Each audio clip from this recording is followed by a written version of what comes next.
What's up, everybody, and welcome to another episode of the Abundance Podcast. So, here with us today, we have Don Capi, a very interesting guest. So, Don was a high level salesman and consultant for Patrick Bet David at Valuetainment, and he has now founded his own media consulting firm. So, what's up, Don? How are you, man? What's up, man? Pleasure to be here. Yeah, Excited. thanks for coming in, man. So, why don't you start by telling us a little bit about your journey and your background? Yeah, sure. Awesome. Yeah, thank you. Prior to Valuetainment, I had grown up in Boca Raton, had different sales jobs, sang. I had my own band. A bulk of different things. I went to school for biology, biochem. But really, my journey started when I walked into the right place at the right time and noticed the Valuetainment logo. I've been a fan of the channel for about 4 years. I saw it on the wall in a office park, knew what it was, and then pursued the heck out of the opportunity and basically just kept showing up at the office to the point where they were like, "Hey, this guy, we either have to hire him or we have to tell him to go away." And I don't think he's going to go away. So I ended up getting the job. Um, Kai and Mario were the ones that brought me on board.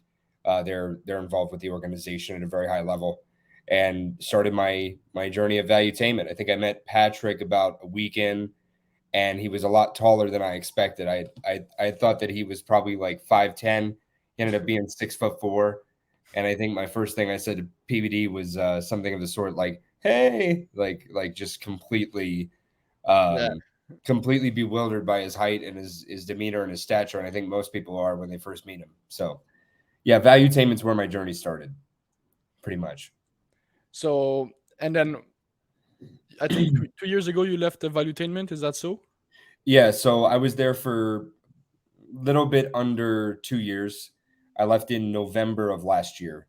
I went on to pursue my own endeavors, which is the same thing that Pat did with WFG or initially. So I feel like I'm following in his footsteps, and we're still in good relations. I'm on good terms with the company. I still have many friends that work there, and obviously I still support it wholeheartedly. Mm-hmm. Everybody should go to the vault. Everybody should do consulting with Valuetainment. Everybody should watch the podcast. I watch it every day.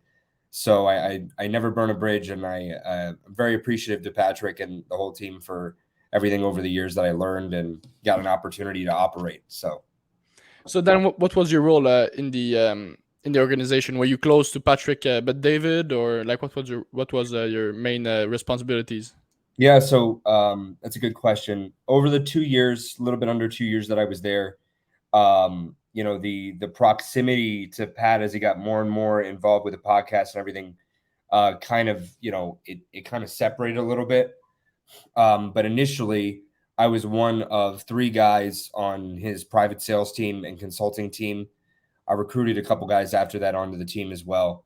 But initially, we had a meeting once a week with Pat, for about an hour, hour and a half with him. That was open format, question and answering.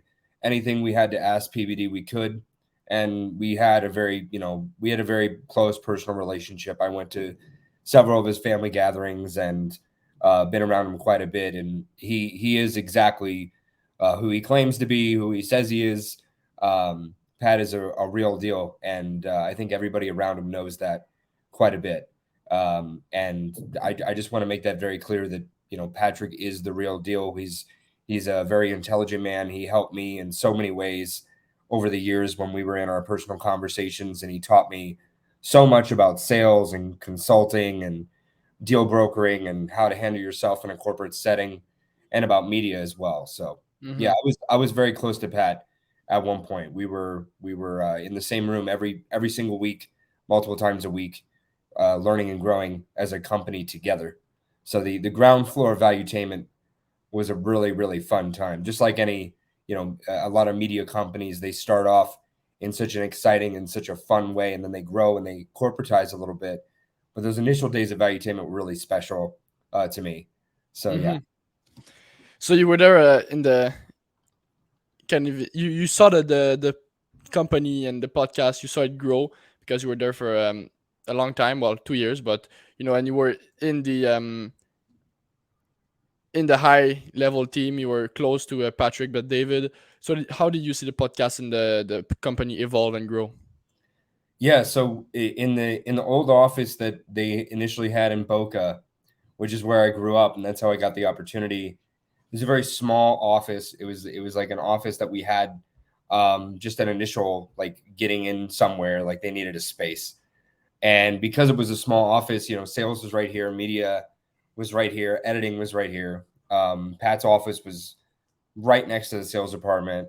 So we were a very, very tight team and tight group. And you can kind of free flow. You were doing sales, maybe you wanted to go into the podcast room and film a little video and show your clients that you were in there. It was just it was a learning environment for everybody, and we were growing very quickly initially in the company. So in that time period, I think the podcast was only at like it was below 100 episodes. I know that the PVD podcast I think had just started. Patrick was shifting out of his interviewing content because it was long format, and it was much easier to get short clips from the podcast scenario and setting than it was from getting the interviews, where sometimes he would fly out for the interview, or they would go to some sort of location, some like he did with McAfee. That's personally my favorite part of the channel, are those when he would go out and interview people like McAfee in his home, or when he interviewed Alex Jones at some hotel right after the Megyn Kelly stuff. But the podcast was starting to grow, and I was there before they even launched the first Saucecast with Adam Sosnick, which was really cool. That was the more dating nightlife stuff. And I remember being around the room with Adam when he was, first launching that first episode with the backdrop and how he kind of presented himself. And now the Saucecast actually on the second, on June 2nd, they're doing a live podcast in the new studio with Fresh and Fit with Adam. And that podcast has just grown exponentially. I have a bunch of friends that have been on it too, but both podcasts have just exploded. And throughout that whole process, it just is all about teamwork, and it's all about hiring the right people on the editing staff and making sure that everybody's on board with the message. And that's how you grow a brand so quickly in a Hmm. podcast setting. It's a lot of money. It's a lot of financing to get something to go that quickly, like Pat's done. So Yeah, and so there you were. When you say you were a salesman there, what exactly were you selling? that's funny. So prior to VT, I had some like sales experience at gyms, kind of like Pat did, because Pat started at Bally's, and it was kind of a unifying thing. A lot of the sales guys had started at gyms for some reason. I don't know why. Probably because Pat's experience. So he kind of looked into the gym sales experience as a good like setting or starter point, because you have a lot of people to people interaction experience. Getting the policies, seeing what people want to do with their body.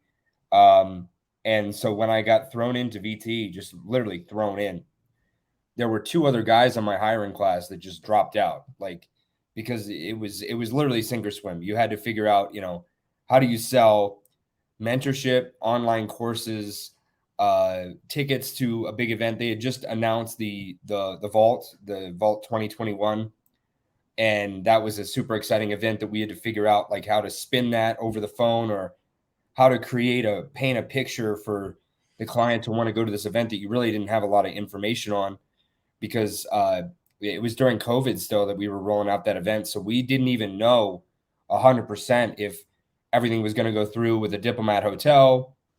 We didn't know how it was going to look with the staff. And so you really had to craft this story and paint this picture about this amazing event that you didn't really know how it was going to go. I mean, you had a concept as to, we all believed in Patrick. We all knew that he was going to deliver. But other than that, we just had to kind of go with it. So those were the products that we would sell. And then every once in a while, we would have internal meetings to try to decide what sort of products we would develop based around Pat's time and his schedule. And a lot of that turned into be like the Elite Mastermind product that we have, which I saw a lot of companies grow exponentially through the Elite Mastermind. I mean, it was just basically time with Pat over a Zoom call where you got direct one-on-one consultation with a group of 6 other people. Everybody would become friends Throughout that process, you would have very high level CEOs that you can kind of talk to in similar fields. And then Pat would just give amazing advice and book references, and people would grow their companies. We saw many companies grow from, let's say, stagnated at 10 million. There's a guy named Andy. He stagnated from 10 million. He went up to like 40, 50 a year. And these are real numbers because, internally we would kind of get access to, in these conversations, we would know the numbers, right? So there was the elite mastermind. There was a monthly mastermind. There was the conferences. And then every once in a while we'd have a spin-off event like, hey, you want to go to Pat's house and have personal time with him? It's $15K. And people would get a lot out of those events as well. So that's what we would deal. That's what we would broker. Hmm. And so Patrick, bet David, his service that he's selling and his expertise is it mostly marketing, and or is it like from A to Z building a business? He's just an absolute G. He's an absolute master in brand development. A lot of my clients that found a lot of success with his consulting were trying to build their brand, their personal brand. One success story, just one out of many success stories that I had through consulting, was this guy named Dr. Brady Smith. Out of he's a doctor in the northwest of the country in the U.S. And when he got on and consulted with Pat, Pat told him, it's kind of like Pat's big on timing and positioning and orienting your moves in the right order. So that's what his book, Your Next 5 Moves, is all about. It's orienting your moves. You do move 1, then you do move 2. You don't do move 2, then move 1. And a lot of people get mixed up as to how they're going to move forward. So that's how Pat really helps. So with Brady was coming on. He wanted to start a foundation. When he was going to start the foundation, Patrick said, you know what you need to do first is you need to become famous. And then from that fame, you can help push the foundation rather than start a foundation, then try to blow that up and become famous after. So Brady listened to him.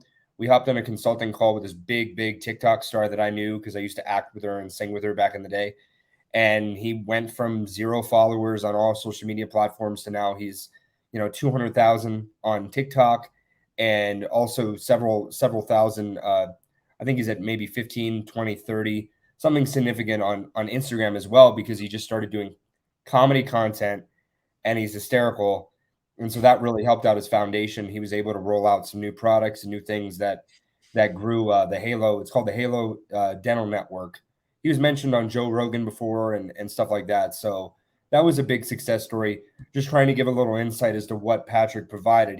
He provides this very, very high level business strategy that he used to scale both his insurance company and Valuetainment to get them to grow. And a lot of the time he's advising people on how to grow their business to sell it too for a major exit. So we've had those sorts of conversations as well. Exit strategies. So the guy, the doctor you just talked about, Uh-huh. he had no following at all in social media. And 0. over what time frame did he develop this 200K followers on TikTok and 20,000 on Instagram? Like, what was the time frame? Based off the consulting that he had from both Patrick and then the next steps that I took to get him in touch with Ileana again, who's a huge TikTok star. She's got like close to, I think, 15 million followers on TikTok now. It's insane. I knew her. I used to act with her. So based on that process of our consulting strategies, he went from having 0 to maybe 100,000 followers in like under a month on TikTok. And that all happened because we worked on the specific things that she said in this recorded Zoom, were just how to really roll out. Like she had never been in a consulting position before, but I had been doing so much consulting that I kind of coached her. What are some of the things you can talk about? What are some of the strategies you can share with the group? So she gets on the Zoom call. She gives away freaking gold, like just golden information about how she scaled her TikTok. What are some of the things that one of the strategies that she talked about that nobody really thinks about is you have a TikTok strategy that's working. You have a video that's working. Normally in social media, people will go to one thing that's working and then they'll shift off of it. And they'll be like, okay, I did that type of video, so I'm not going to do it again. Well, on TikTok, the algorithm actually greatly benefits if you stay on that topic and you stay on that trend or stay on that little thing that really blew up. So that's what he did. He picked and found a couple of trends that were performing better on the analytics on his front, and then he just redid those. And so through that strategy, he actually hit some viral videos that went above 1 million views out of nowhere. This is like 2 weeks in. And he calls me, he's like, Don, this is insane. I mean, I'm over 100,000 followers now on TikTok. Thank you so much. You know, but that's the kind of, strategies that I implemented. I just got really into, because I'm a creative person throughout my music producing. I have a couple of different projects right now that I've been a singer for 15 years. Working under Pat, I just went full creative. And I never, for some reason, I never got shifted into, the organization didn't really like lateral movement. They wanted you to just go up vertically in the position that you were initially picked for. So I tried to make lateral movement in different departments, but it never worked. It's part of the reason why I ended up leaving the organization, just because I wanted to laterally move into like a creative development department. But they believe in picking the right person for that job at that time and then vertically growing them, which I agree with that strategy. So you don't have conflation or like trying to figure out what roles are what. They wanted me to stay in sales, do my job there, get really good, which I did. But it was just all creative for me the whole time. Every client I had, I was constantly coming up with ways like, how do we grow your brand? How do we tell your story? How do we make you famous?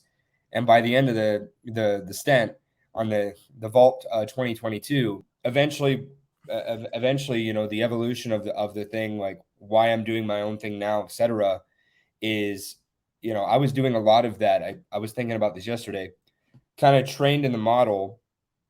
Because we grew as an organization, we're kind of just going one step at a time. Things developed in a way that weren't necessarily super beneficial for my department, because initially it was just sales. But then what did we do? We got into consulting because we had to provide extra value to our clients, or else they wouldn't want to work with us. So then we were providing all this very high level consulting knowledge that we were getting down informational stream from Pat. And Pat is one of the most creative, most analytical, most brilliant guys I've ever met. He is the most brilliant guy I've ever met. So we were all regurgitating stuff that Pat was sharing with us on internal calls, or he would tell us something in a meeting that we should share with our client, but we weren't necessarily getting paid any sort of like, consulting rate. We were just getting our, sales and doing that. So recently I realized that I had been trained, not intentionally by anybody, but I had been trained to give away my experience for free. And naturally, when I got out of VT and I was trying to find my way, what I wanted to do, I was going to all my old clients. I was going to all my friends, trying to help them with their businesses. And I was giving out information for free, dude. And people don't appreciate free. They really don't. It's a difference between they like free and appreciate. But it's a known phenomenon in business. When you give away something for free, people go, "Oh, it's free. It's I shouldn't value this. I shouldn't value your product, your service, or your knowledge because you don't value it. So why am I going to value it?" That's a big shift mentally to get out of that free mode and start charging for your services, which is what I've started to do just prior to the Fun Launch Live. And then Fun Launch Live just made me double down. I was like, yes, I know what I'm talking about. Let me up my rate. Let me get what I deserve. Let me create this system and strategy using ChatGPT a little bit to just systematize what it looks like on paper, so people can identify, oh, this is what this guy's doing. Because in the creative world, it's hard to tell people what you're doing, because a lot of people are not creative in business. So you go to them, you say, hey, we're going to roll out this creative strategy for you. And they're like, where's my ROI? Day one. You're like, dude, you're not getting an ROI day one. Pat started Valuetainment 12 years ago. Now he's interviewing Tulsi Gabbard, and a lot of that was self-funded through PHP, his insurance company. He's self-funded almost. Pat, he's talked about this in the podcast. He doesn't take a salary from Valuetainment. Zero. He takes no salary. But the guy sold PHP for like $300 million or $400 million in an 80% share equity. So he's not worried. That's why in media, a lot of it's to do with funding. In politics, a lot of it's to do with funding.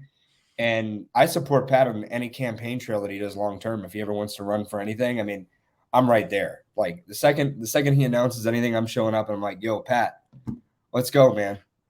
Let's freaking roll. Take it over. Let's go. So Yeah, And how did you still talk a little bit to Pat, and did he help you to structure your consultant business? no, I mean on the exit, it was kind of tough. I was exiting because I was sort of frustrated with a couple of different things, and it just wasn't working well for me at the time. Be very open and honest. I had a really bad breakup last year.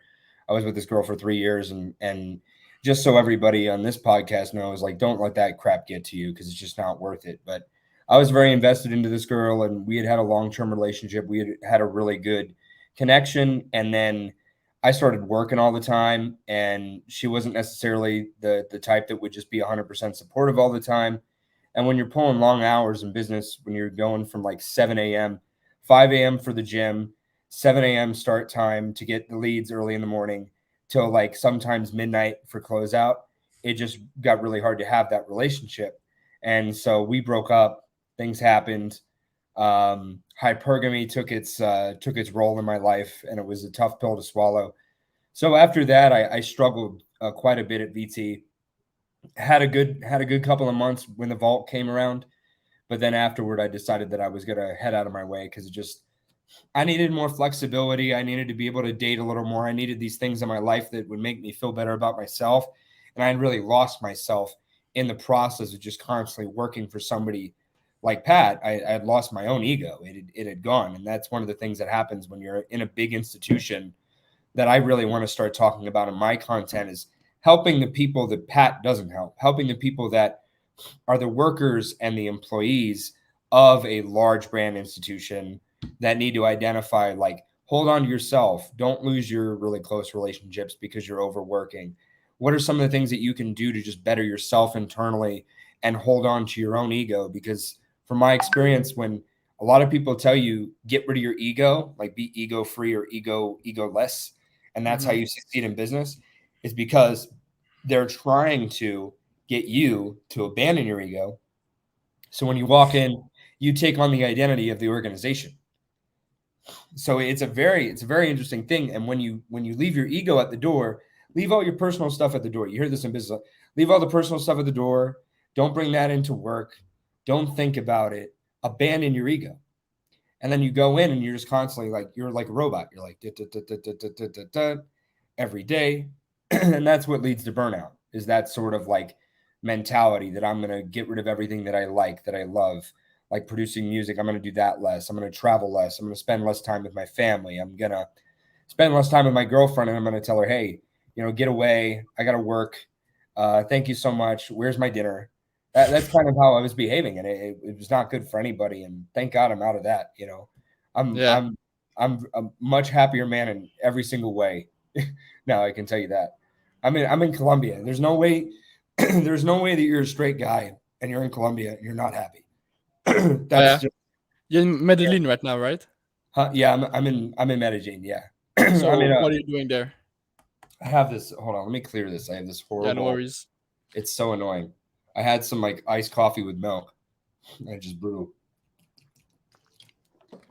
Yeah. I'm currently in this beautiful 12-story condo that, because of the way that Medellin is built, the architecture and how they developed it, and the durability of the soil and the ground, they're able to put these big skyscrapers or large buildings on the side of a mountain. So when you're up here where I am in Tesoro, you actually have an amazing view down of the entire city of Medellin. It's breathtaking. So when I'm here, I'm just in my flow state.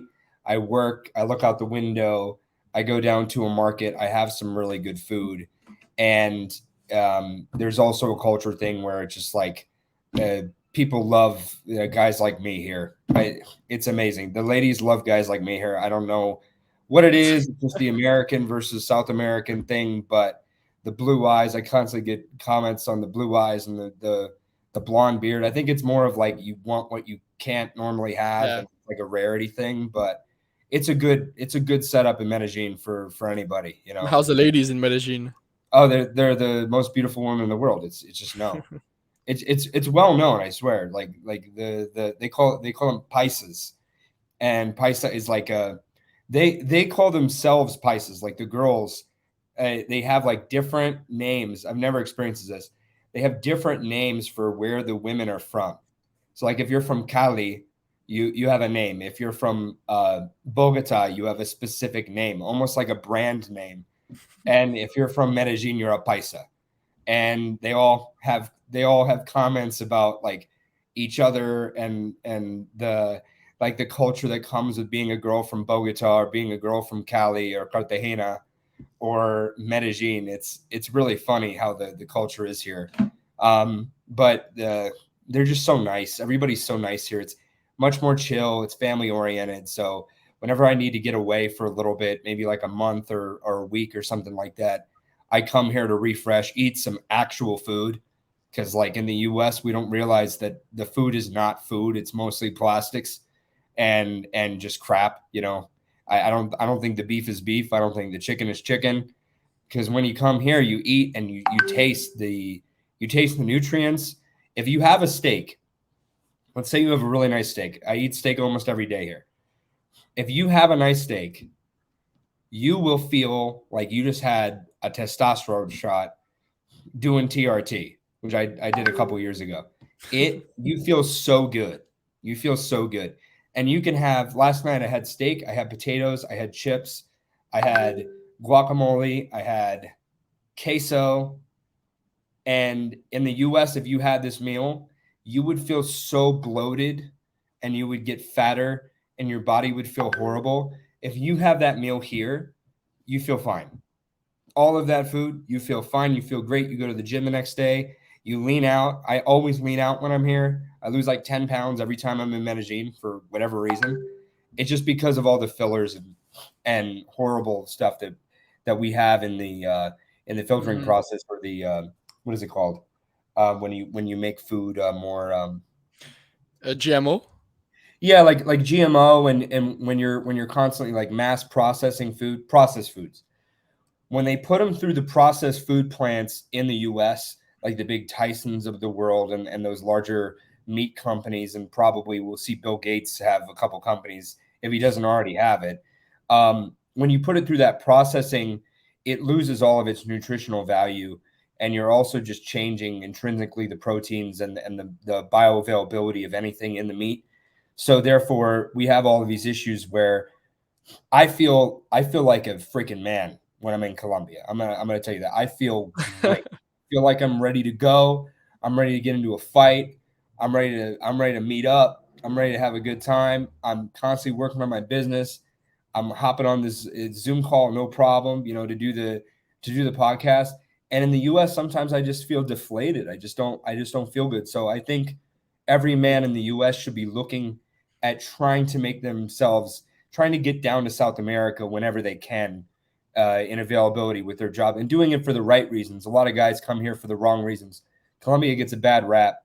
I was talking to somebody the other day, and I didn't even mention that I was coming back here, but I brought up the last time I was here for a couple months, and people just think that this place is for meeting up with girls and paying for it and doing Pablo Escobar stuff, and it's not true. A lot of the people that I meet here are savvy investors that have identified really good investments in real estate in Medellin, and they're coming down here for many reasons: for the food, for the environment. It's like 68 degrees all the time here. You can't beat the weather, you can't beat the food, you can't beat the women, you can't beat the malls, you can't beat the convenience. It's like, what's not to love? But you do need a reset back in the US because the pace here is so much slower. It's like from Miami to here, bro. Now that I have my business really flowing in Miami, I've been tweaking a little bit here because I'm just like, man, I need to go. I need to go to Bitcoin. I need to go to Fund Launch. I need to go to this, go to that, meet these people. So Medellin is good for, I would say, a week to a month. Some of the other guys on social media talk about like their experience coming down to South America. Like one of my favorite guys that if you need any like man advice, one of the guys that really got me over my breakup was this guy named Rich Cooper. And I got introduced to him because Rollo Tomasi, who's another red pill guy, would come into the podcast for Saucecast. So I got to meet all these really interesting people when I was at Valuetainment.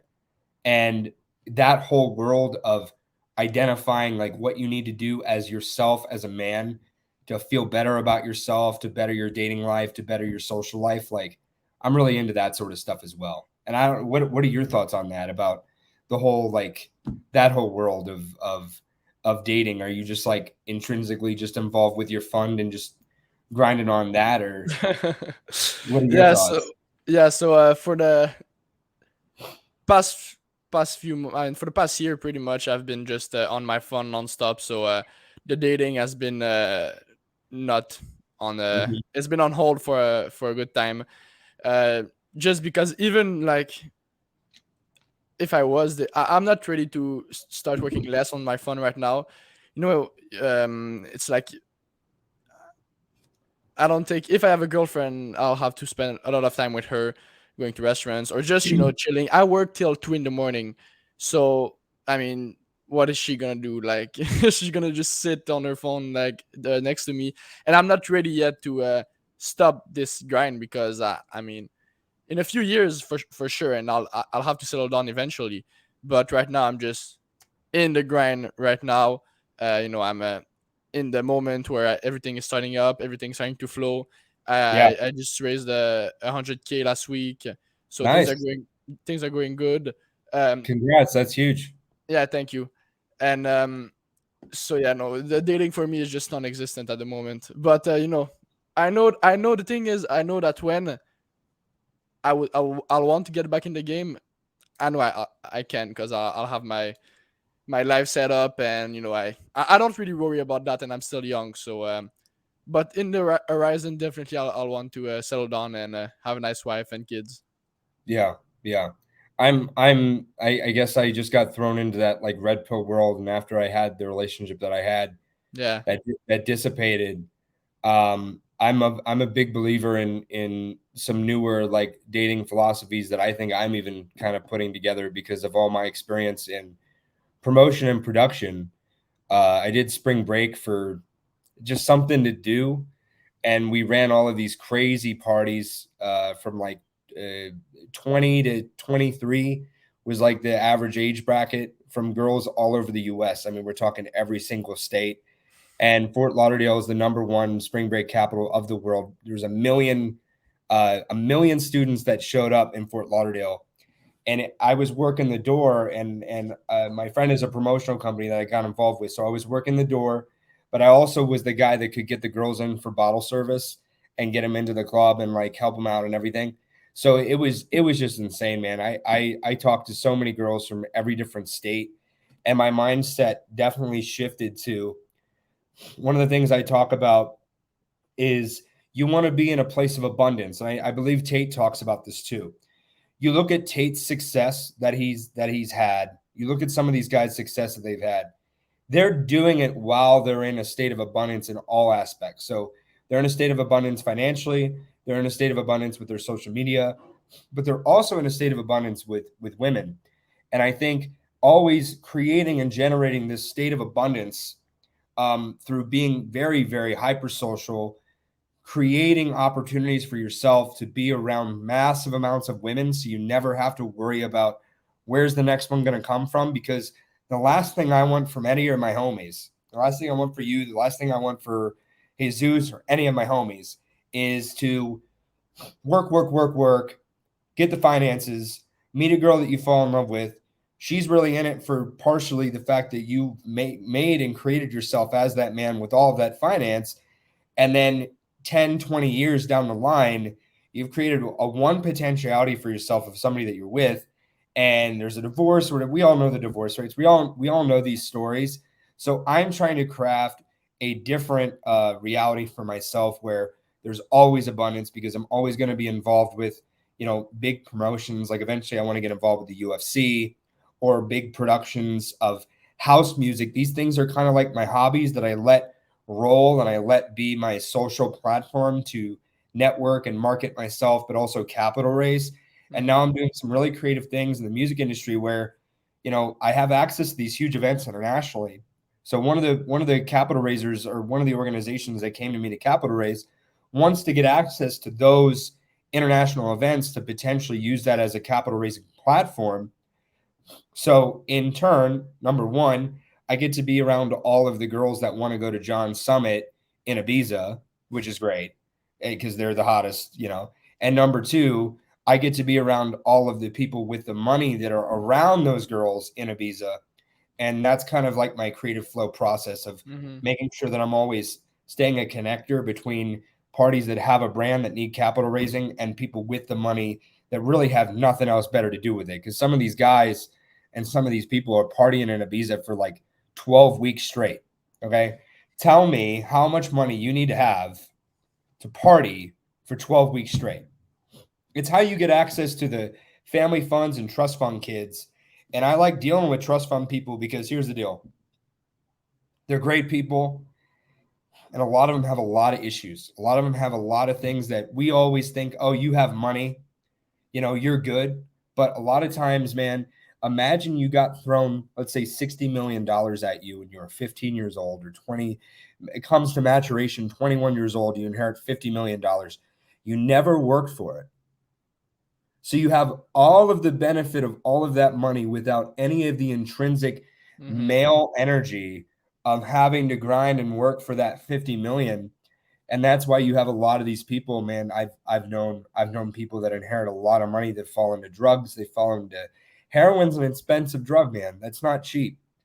And so we have these stories out there of people that really suffer at the highest level. So I want to come in and be that guy to be like there, having a good time with them and tell them my story of like how much I've struggled, how much I've had to work and grind and inspire them to do the same and get Mm-hmm. them, you know, to invest in and fund, you know, interesting foundational or foundations or charitable organizations that they can, you know, start to build up a purpose in life around what they're doing. What is their cause? Or maybe get them to start a company that they never thought about doing, getting them to work really hard. I have one of my best friends, and this guy is the sweetest, best guy I know. He's always there for me. He's an amazing friend. He comes from a lot of money, and one of the things that his father told him that he needs to do before he gets involved with any of the operations of the company is to work in a corporate environment for 1 year. That is mandatory. His dad's a billionaire. Mandatory he works in a corporate environment for 1 year. It's one of the biggest takeaways I've probably ever gotten because a billionaire is telling their kid, you have to be involved with the politics. You have to be involved with the bullshit. You have to be involved with the sales grind in the sales department. You have to deal with HR because it's real life. Mm-hmm. It's how you learn. You don't learn just being an investor from 20, 21 years old, getting $50 million. Maybe you have a financial advisor.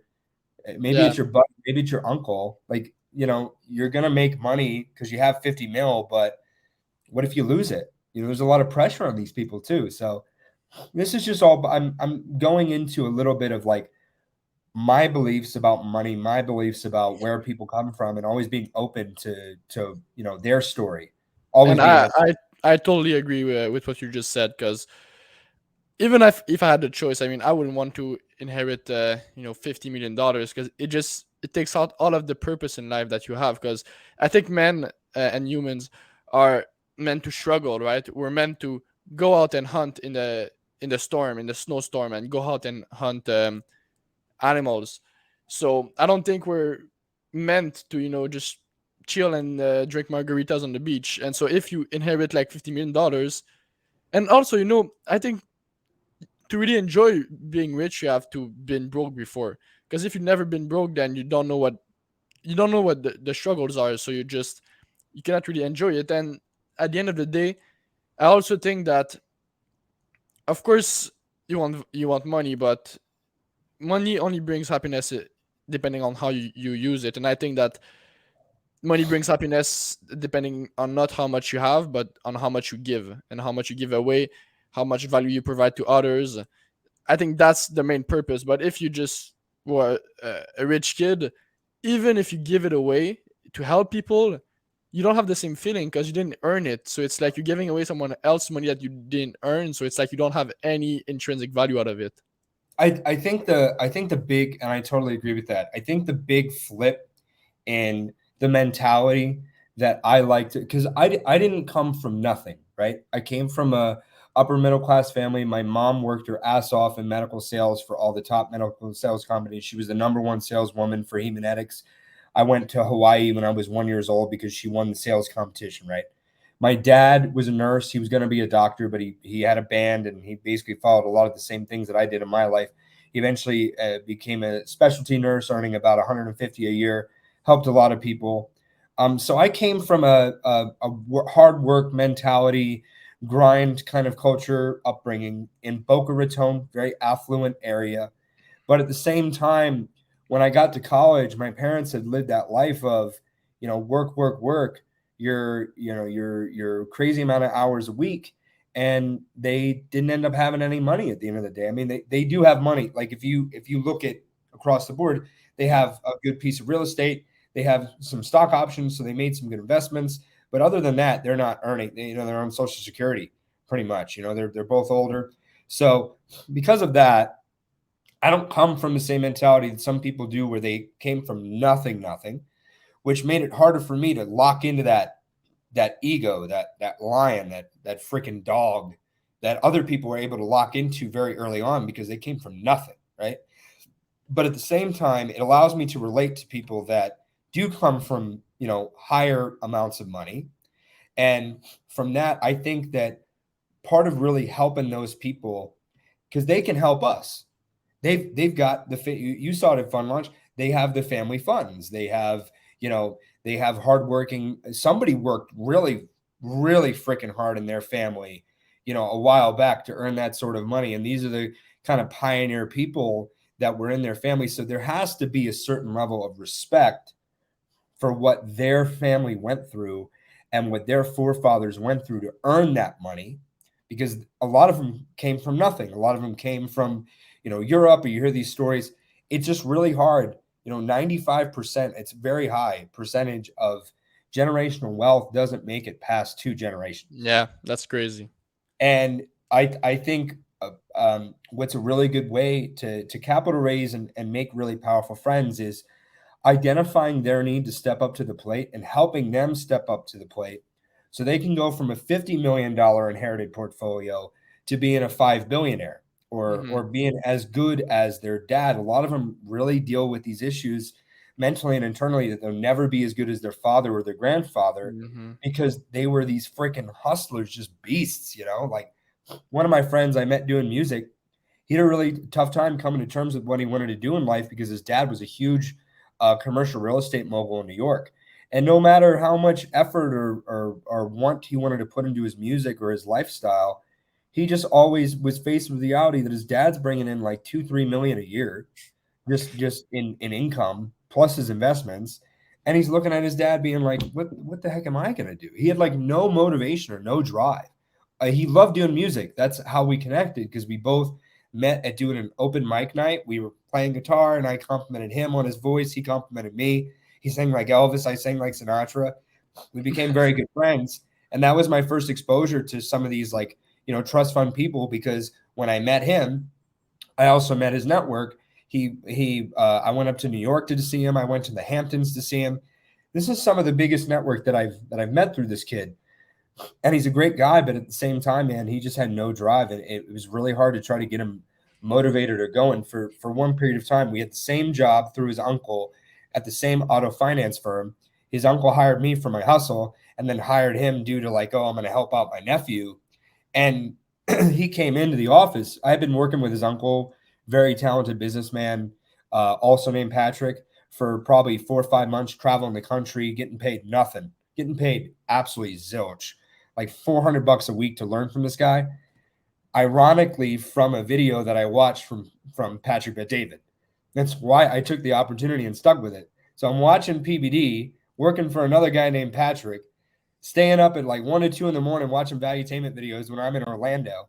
And tell me how that's crazy, how I get hired by the guy that I used to watch late at night at 2, Yeah. 3. There's nothing more manifest destiny than that. Like seriously, it was an amazing experience. But what I'm saying is, this kid came in and he had no drive. And we had kind of been peers before that in the music industry world. But then he came into the auto shop and he was like, "Oh my gosh, like you're working so hard." He didn't want to put in any of equivalent effort. So from that point on, it doesn't really matter how hard he has or how well he has these connections. If you don't put in the work and you don't put in the hustle and you don't have that dog mentality, you're never going to be able to utilize them appropriately. Hmm. So Yeah, and I also think what you said about their dads being just impossible to compete against, right? Like the bar is so high for the kids, even if they work hard. I mean, their dad just made 100 million from nothing, and then who are they? And now, of course, now they're they were spoiled all their life. They had everything they want, so they don't have that dog mentality. So it's not a recipe for success and for happiness. I think to be born rich, and that's yeah. the main reason why, like you said, man, a lot of these kind of people they take drugs, they lose their family wealth, and Mhm. personally, if I ever get to a point that I have this let's say 50 million, 100 million, and then I have a kid as well. I mean, I think honestly, I think I would not let my kid inherit the money. I would give it to charity or something. Maybe do some, maybe a little bit, but I would want my kid to grind and to build his way up like I did. Yeah. And I some people prefer to, some people want to build generational wealth and to build wealth for their family and to say, yeah, I'm gonna make 50 million so that my kids will be good and will be good, will never will never be hungry and will always have everything they want, and then they'll even grow it exponentially. I think that's the main vision that the oops that most people have. nice. But I don't, that's not mine. I don't think it's a good vision at all. And so back to the trust kid Yeah. people. Did you ever raise money from them for deals? No, I mean this is prior to anything that I was doing for Valuetainment or this was prior to COVID. I was just learning my business skills, learning kind of how to be in business from that uncle. Because previous to that, I was in the top wedding band in Miami, and I was Oh just yeah, you singing. were in the top wedding Yeah, band in Miami. And you I were was I singing. was a I was a wedding singer in Miami prior to COVID, And you and said you sing like Frank Sinatra. yeah, Sinatra and Bublé, and I also did John Legend and Barry White. I had this guy walk up to me one time during a wedding and say my new name to him was Barry White Boy. So I had this like Barry White thing going on. But yeah, I was a singer prior to COVID, and COVID destroyed the industry. So then I shifted into working with this guy's uncle because I just needed something to kind of do at the time. And that's when I decided to go into business and try to pick something that was a lot more stable, that wouldn't just be completely wiped out. Live Nation, I got these numbers directly from my very large producer friend because we had just worked on Kanye West together. We did this event in Miami where Kanye West came in. He wanted an event done in 3 days with a barge and this whole setup and everything. And my friend Omar is one of the most talented producers in the world. I mean, he put it all together in 3 days. It's insane. All the calls that you need to make during Art Basel, which makes it even 10 times harder because you have to allocate all of these different, things that are already bought and sold by all the vendors for other events. So imagine trying to allocate like oranges during a freaking orange festival, but you're like a mile out from that and you've got to get like 20 oranges to people, but all the oranges have already been bought and sold somewhere else. You really got to get savvy with it. And so we had done Kanye West. We were going to do Post Malone and Billie Eilish at the height of their careers. I was going to be backstage management and kind of like hospitality. And then COVID, boom. Live Nation took a $1.2 billion hit in the first weekend of COVID, in one weekend. All the events canceled, all the concerts canceled, all the tours canceled. Every event was gone. So it was a tough, really tough year for the industry. The wedding band that I was in, completely gone. The guy lost his company. He lost his studio. He used to work with what's her name? Gloria Esteban. He had all these platinum records on his wall of Gloria's major major albums. The whole thing was gone. just gone. It's Mm. pretty intense. And And from there, you started to work for David. from there, I took a job working for this company called Redcon. That's where I had my gym sales experience and got to meet some interesting people. Like Kai Green is one of my best friends. He's a massive bodybuilder, internationally famous, 7.3 million followers on Instagram.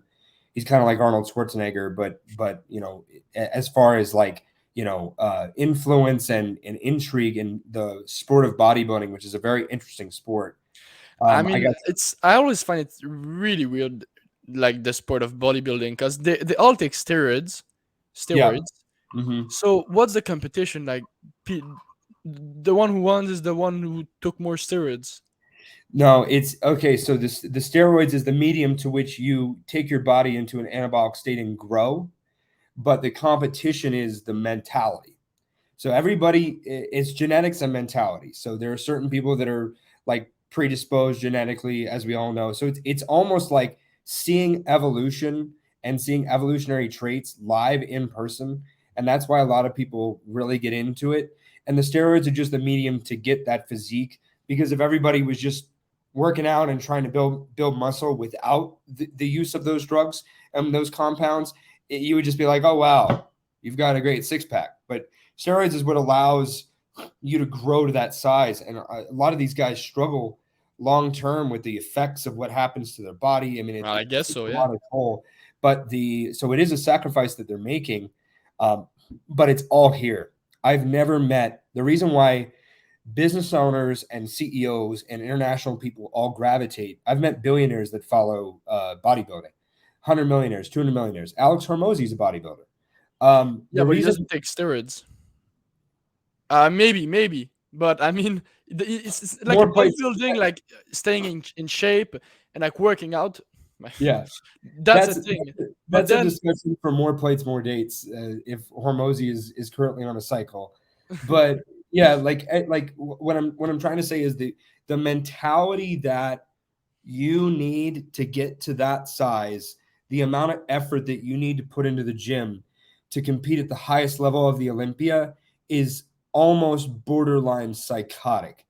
And so these CEOs and billionaires and 100 millionaires get around these guys just to get exposed to their mentality. That's one of the reasons why Patrick had Phil Heath, 7-time Mr. Olympia, who actually worked at Valuetainment. I got to sit right in front of him at one point. It was me and Phil Heath, 7-time Mr. Olympia.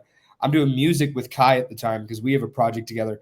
So I think for one period of time I was the only person ever to be stuck in between the most heated feud in bodybuilding, which is Phil Heath sitting behind me, my buddy, and Kai Green, my very good friend. And the mentality is insane. Like you have to be so locked in to your dreams and your goals of hitting that gym and eating appropriately. These guys have to eat like 7-8 times a day. So like just being around them is but inspiration. I don't really get the goal as well. Like the goal is just like it's not healthy. It's not it's not beautiful. It's not healthy. It's you're not like a high performer. Like you live like in real life situation. You're not a high performer. Like what I find really inspirational is David Goggins, Yeah. a guy that is natural, and I think David Goggins' mentality is way better than any bodybuilder that just takes fucking words every day and eats like a crazy animal. But someone like David Goggins who run 205 miles non-stop 39 hours, who's done like all of these crazy things, that's inspiration. That kind of mentality of not it, that's the kind of mentality I think that's inspirational rather than just bodybuilding and taking drugs.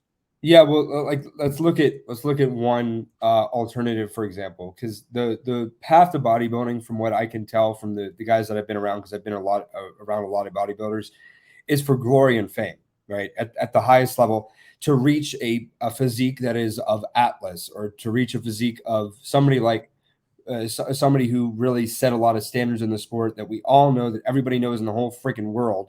He accomplished his goal through bodybuilding, Arnold Schwarzenegger.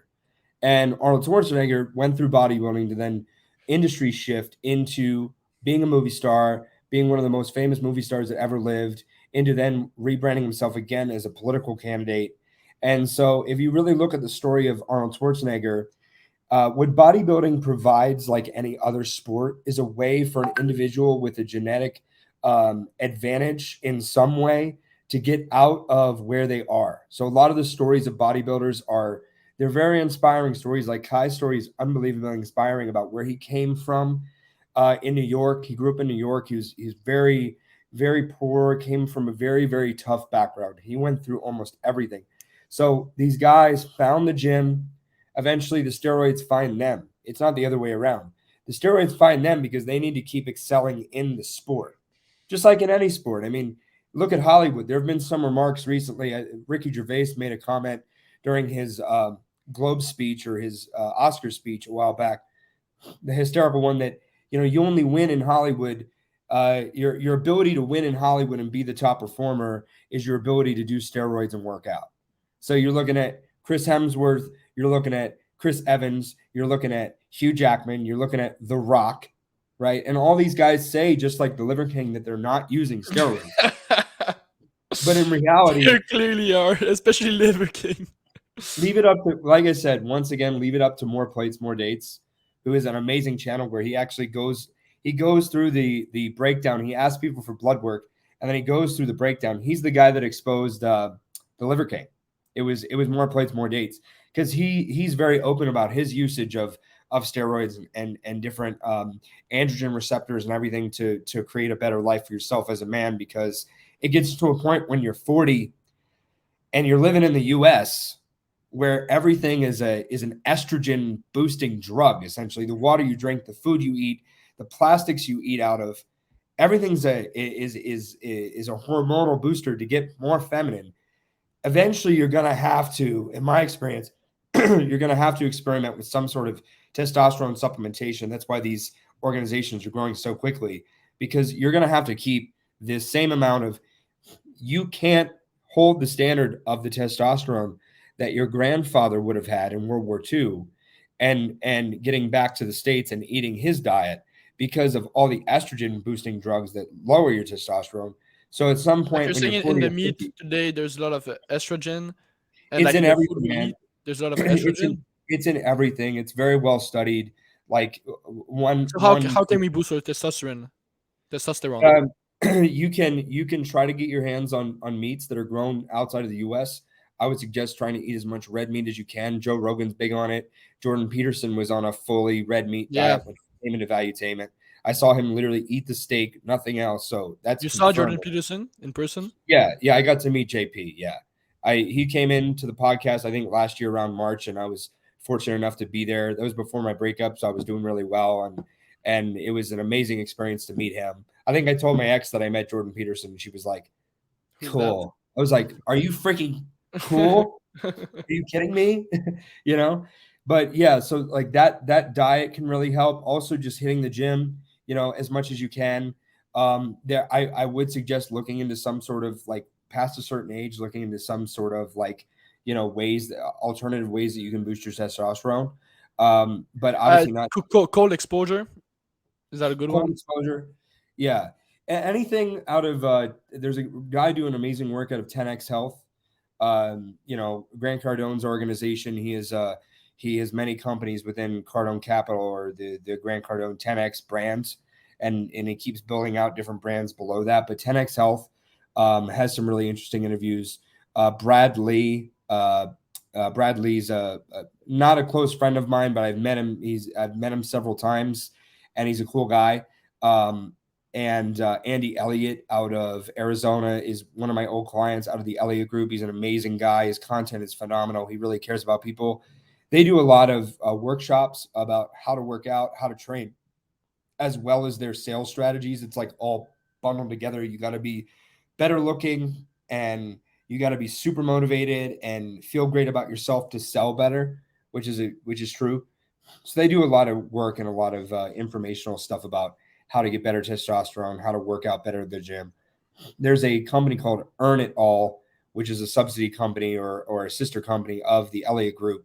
That would be also great to look into. Maybe I could provide some of these links like afterward. It'd just be abundance of different links to all these different companies or different things that I brought up that I think would be a valuable Yeah. be a valuable tool for people to use, because these are just all the companies and different organizations that I got acquainted to working for Pat. You know, Pat really has done a lot for my life, just being that he's constantly opening doors for me even today, because of just how amazing a person he is and everything that he's done in media. The fact that I get the opportunity and the honor to say that I worked for him, and I truly believe what I'm saying. I'm not like, there's no cap here. I'm not saying, oh, glory to PBD, but the fact that I did get to work for him was, it's like working for, DJT, Donald J back in the day. Maybe, you could kind of utilize that in conversations to open doors, but Hmm. Yeah, I'm it's sure. I'm sure he was.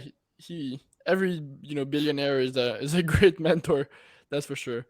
yeah. Um, and honestly, I don't know him that much, but from what you said and from what I know about him, I mean, anybody that is in this kind of level, in that kind of an abundance, whichever industry you're in, whichever pathway you're taking, I mean, he's going to be a great mentor, and he's going to be opening a lot of doors. And like I said earlier in the podcast as well, I love what that you keep highlighting the fact that he helped you in many ways.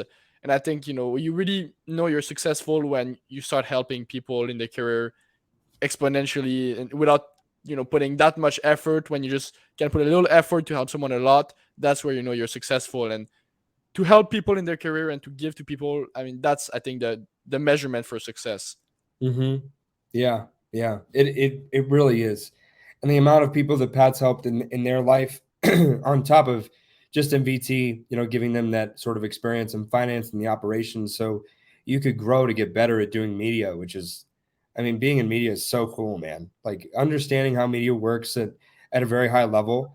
I could say that working for VT at the time period that I did would be like working for the startup of Warner Bros. Or working for the startup of Fox, early on in the early days when you're one of 20 employees and you got to be right there near the original CEO of the company. Pat is all about pushing vision in an organization. So that vision of just what Valuetainment is going to be, the long-term effect of what he wants to do with the community, and the world is still in my blood. And anything I do moving forward that will be my own entrepreneurial venture, I want to push the So same message. so let's talk about this. So let's talk about your company right now. We didn't even got into it. So you have a media consulting firm. So who do you help and how do you help them? Yeah, so right now my target market, or people that I know I can help the most, are people who don't really have any sort of social media footprint. This is who I like to work with, but they also have funding. So people that want to shift from one industry into doing a hybrid role of being in that industry but also being in social media, I can come on board and build out the entire system for that individual from start to finish based on all these different strategies that I learned from all these different people that I either consulted by working for VT or were exposed to throughout the process of learning about what they do as a competition to valuetainment. So Mhm. I was constantly reviewing, the content strategies that Alex Hormozy was using. I found out about Hormozy very early on. Brad Lee, Andy Elliott, my client, I saw him grow from 30 million a year to 200 million plus. Maybe he's at 250 now. And he learned a lot of those strategies at the Vault 2021. He's told me, Andy Elliott has told me in the past, hey, because you got me to this event, because I went to that, because I studied and had an open mind and learned from PBD, I was able to grow my company to what it is today. So a lot of those strategies, I come on board. If you have money, you have a budget. We're looking at this like Hollywood. Okay, social media and content for your company is the new Hollywood. You have to get out there in front of the camera. But a lot of people, from my experience in show business, my uncle was a 25-year producer and movie critic in Hollywood for many, many years. I acted because of that influence. I acted, I sang growing up. I was involved with all these different plays, and I was on a couple of different shows when I was really little that my uncle was producing, and I would like go on the camera and do a comment about Godzilla. And so from that point on, I'm very much exposed to, like, I'm a big believer in this new media that you need to be a star. So first of all, I want to work with somebody who's got star attributes. It's like I'm casting for Avatar, casting for a movie, right? I need somebody with star attributes. I need somebody with funding to be the executive producer of the project because I'm not going to executive produce right now. So they come on with a budget. They have star mentality. They have a good team that can kind of help out with the system that I build out, which is like, you need to get an editor. That guy needs to be full time. I will help you find a really good one. You need to be able to then get that content posted. But you need to get it primarily. My focus is to take away all of the stress, all of the worry, all of the thinking behind getting in front of the camera and putting you in a state of flow that a director would want an actor to be in. When Jack Nicholson was on the set of the Shining, right, and he's trying to get the lines right, it's Stanley Kubrick's role to get him in the right environment, get him with the right food, get him in the right flow state to get him to act to where that becomes a superstar hit. And that's what I want to do with content. I think eventually what will end up happening is that I'll build up so much exposure and credibility with the people that don't have any sort of brand that I'll be working with the larger brand guys. But the problem is with that for me right now is that I come on board with my ideas as a creative director, and they already have established so many things in their head that it's a creativity block because you got an ego and you got an ego. If I have somebody that doesn't have any social media presence, there's no ego. So it's just me pushing and driving and running it down the field. And I'm already seeing really good results with all of my clients. I mean, this is a 6-month endeavor. I had these ideas a month and a half ago, but this is about a 6-month endeavor, and it's going really well for anybody I'm working with. So yeah, it's so how does the fun world fit into this? Because we met at a investment fund event, and I know you want to be a money raiser for investment fund. So how does that fit into your life? It fits into the ecosystem of what I'm trying to build long term. So as a producer, right, as an executive producer, as a producer, as a director, you have to be tapped into capital raising opportunities. You have to be tapped into hedge funds. You have to be tapped into different environments where there's massive flows of money that can be then put into creative projects as well. So the capital raising world was something that I got thrown into with my good friend Jesus, and who's launching his fund. And he brought me to that event to kind of get me back into the swing of things, which it did. And I just got exposed to so many amazing hedge funds. And throughout this whole process, like, there's a massive ability to raise $100 million when you're on the set of a Hollywood movie. There's a massive opportunity to raise, $10 million when you're backstage with the hottest artist and you're sitting next to Leo DiCaprio. All you got to do is convince these very, very wealthy people that what you're trying to do for the world and what the fund is trying to do for the world is either going to get them a massive return on their ROI, or that fund is going to achieve some sort of motive that they've been wanting to push, and you just happen to be the conduit for them to get involved. Motive in the sense of like charity work? Yeah, if the fund has any sort of incorporated asset or incorporated message or mission to it where it's really trying to help people, yeah, you're going to get your ROI. But one of the fund guys that I met, he's doing a really interesting fund where he's doing senior living facilities, which is a good opportunity to make money because they bring in a lot of money through a bunch of different ways.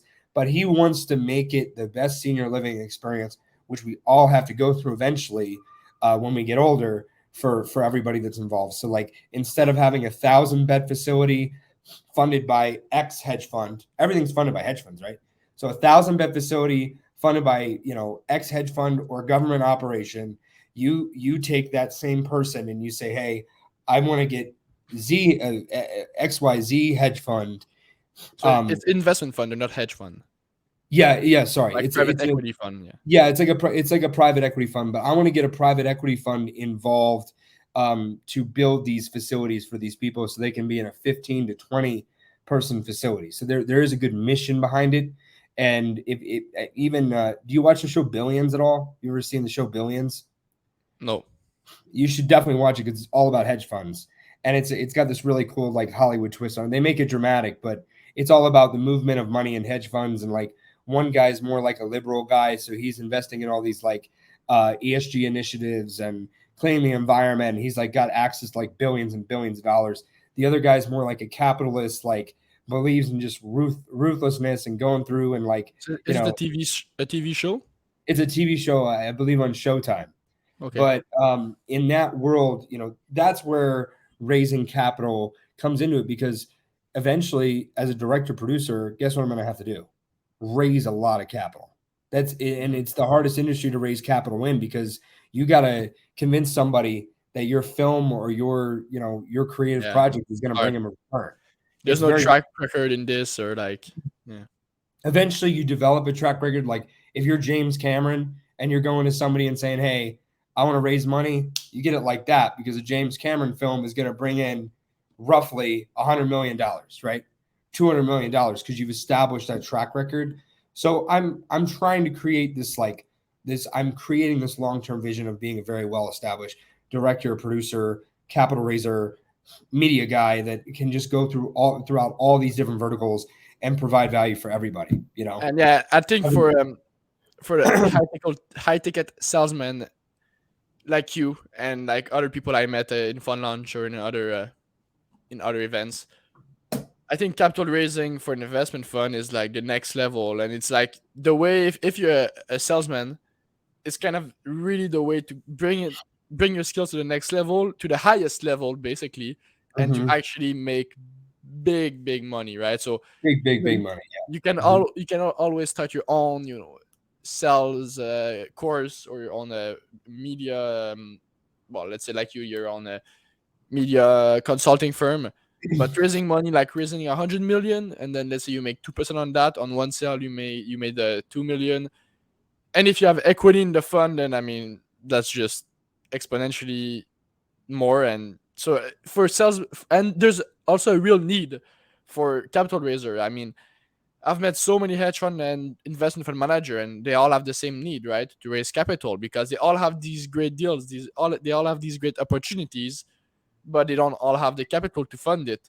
And even though they're great deals and it will be easy to sell, they also just don't have the network, and they also just don't have the time and the personality, right? Because most of them, like myself, are just focused 100% on their product, on their private equity, whether it's venture capital or whether it's a hedge fund like me. So trading, constantly improving your product, Mhm. so that you need someone who's gonna be able to be full time on networking, capital raising, because you can do it all yourself. And that's one of the things I'm trying to do with my hedge fund right now, is I'm trying to delegate as much as possible.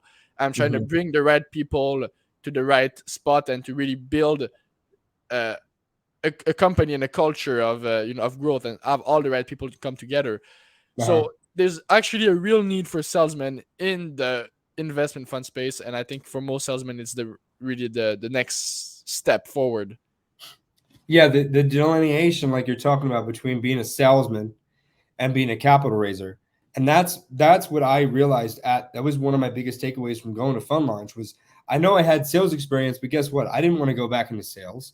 I didn't want to go back into making like 300 calls a day and trying to close some ticket deal of XYZ. When I was introduced to the capital raising world, one of the guys got up. He was the first day. He was a capital raiser, like a very experienced capital raiser, and he just looked like money. He looked absolutely like so well put together. And I believe his last name was Ellis, maybe Ellison, but he crushed it. And when I saw him, I was like, oh, that's exactly. He was talking about the kind of conversations he has between billionaires and trying to create like creative ways for somebody to feel comfortable giving their money to another person to, raise capital and to make a really good return on their investment. And that's what I love to do. That's what I've always been doing, just Hmm. not even realizing it. Yeah, So, and it's fun. I mean, you're networking. Like your job is basically just to go to events to meet rich people. It's not like you're in the back office. You're really the front office in the yachts, networking, playing golf, playing tennis. It's yeah, it's it's a really nice job, actually. be creative and have one of the biggest things of, because I do look at myself as a very very experienced networker through all of the music stuff that I've done, and then also running the vault 2 years in a row and some of the other events. Like that was my main job, was to network, and I believe I was the best at valuetainment and networking, besides a few other people that are higher up in the company. But in networking, what I like to do is I like to come up with an alternative opening that is something that is not normative to what other people are talking about. So you're going to have somebody go up and say this and say that, and they're going to get the same pitch all day long. Hi, what do you do? This is what I do. You want to do business? What I like to do is I like to go up and I like to start off shooting the shit. I like to go up, go up to somebody and start sort of loudly talking about what your night was like the night before and how Miami's a little crazy, a little wacky. And then they are like, oh, yeah, man, last night was crazy for me, too. We ended up at 11. And you're like, you went to 11? Oh, bro, okay. All right. Sounds good. What do you do? Trying to open up creatively. And one really quick story. When I was up at this networking event that I got invited to in New Jersey, I was standing next to the most sought out guy at the entirety of the event, the New Jersey Gambling Commissioner. This event was all about online gambling companies, and it was very interesting. I got invited to it by one of my old clients at VT. Everybody's trying to talk to this guy, everybody. And I could see him go up, and they open up with him. But we all know in dating and in networking, like you can open up with somebody and you could fumble the ball or you could not be memorable. So when you go to call them up the next week, they're not going to really take your time. They're not, they're not going to be interested in it because you didn't do anything effectual. Same thing in dating. You didn't establish a connection with the individual. So with this guy, I was trying to figure out, what am I going to say?